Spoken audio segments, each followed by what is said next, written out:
আসসালামু আলাইকুম রহমতুল্লাহি বারাকাতুহু। সম্মানিত গাইস, আশা করি সকলে ভালো আছেন। আজকে যে ভিডিওটি আপনাদেরকে দেখাবো, আশা করি এই ভিডিওটির মাধ্যমে আপনারা অনেকে অনেক উৎসাহিত হবেন। এই ভিডিওতে আমি দেখাবো যে আসলে 6 মাস আগে আমাদের এই বাগানটা কেমন ছিল। আমার এই বাগানটা পুরো জঙ্গলে ভরপুর ছিল, হ্যাঁ, যেটা আসলে মানে মানুষ ঢুকার মতো অপশন ছিল না, এত পরিমাণ ঘাস ছিল। আর সেই বাগানটায় আলহামদুলিল্লাহ এখন একটু একটু করে মাশাআল্লাহ ফল ফলাদি এবং আপনার মাছে মাশাআল্লাহ খুব সুন্দরভাবে আমরা সাজানোর চেষ্টা করছি। এর মধ্যে আসলে সবচেয়ে যে বিষয় পরিশ্রম যে দিয়েছে সেগুলোকে আমার ছোট ভাই রহিম অনেক কষ্ট করছে। তার মধ্যে আমরা সহযোগী হিসেবে আমি ছিলাম, আমার আম্মু ছিল, আমার ছোট ভাই আরিফ ছিল। আমার কথা ছিল কি, তো সবকিছু মিলে আলহামদুলিল্লাহ এখন আমাদের বাগানটা একটা সুন্দর একটা পরিস্থিতির মধ্যে আছে। আর আপনারা দেখতেছেন আমি মাছগুলো ধরতেছি, মাছগুলো আসলে আমার ছোট ভাই রহিম ধরতেছে, আমিও ধরছি। আসলে মাছগুলো অনেক বেশি, একটা ছোট্ট জায়গার মধ্যে আসলে অনেক পরিমাণ মাছ হয়ে গেছে, মাছ ছাড়ছি আমরা। তো যার ফলে আমরা মাছগুলো একটু একটু করে কমানোর চেষ্টা করতেছি যেন সবগুলো মাছ যেন বড় হওয়ার সুযোগ হয়, কারণ অধিক পরিমাণ মাছ থাকার কারণে মাছগুলো আসলে বড় হইতে পারতেছে না। আমরা প্রায় 2 মাস আগে মাছগুলো ছাড়ছিলাম, আলহামদুলিল্লাহ ভালোই মোটামুটি বড় হয়েছে, বাট তুলনামূলক একটু কম।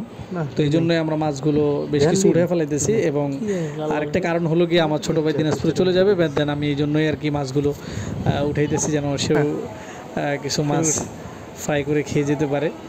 তো যাই হোক, ইনশাল্লাহ ভিডিও শেষে আপনারা দেখবেন যে আমরা যে ফল ফলাদিগুলো টুকিটাকি ছোটো ছোটো কিছু আমাদের ফল ফলাদি আমরা হয়েছে আলহামদুলিল্লাহ। বটবুড়ি, ভেন্ডি, তারপরে ধুন্দুল, মরিচ এবং অন্য আরও কিছু বেশ রুকা হয়েছে, যেগুলো ইনশাল্লাহ সামনে হয়তো ফলন দিবে।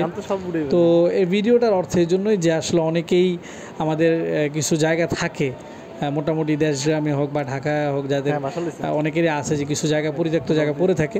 তো এই জায়গাগুলো যদি আমরা যদি একটু কাজে লাগাই, দেন আসলে অনেক ভালো কিছু আশা করা যায়। সত্যি কথা বলতে কি, এইসব জিনিস যখন হয়, যখন ধরে, তখন মনের মধ্যে একটা অন্যরকম আনন্দ কাজ করে। তো ইনশাল্লাহ ভিডিওতে আরও কিছু অ্যাটাক করে।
আর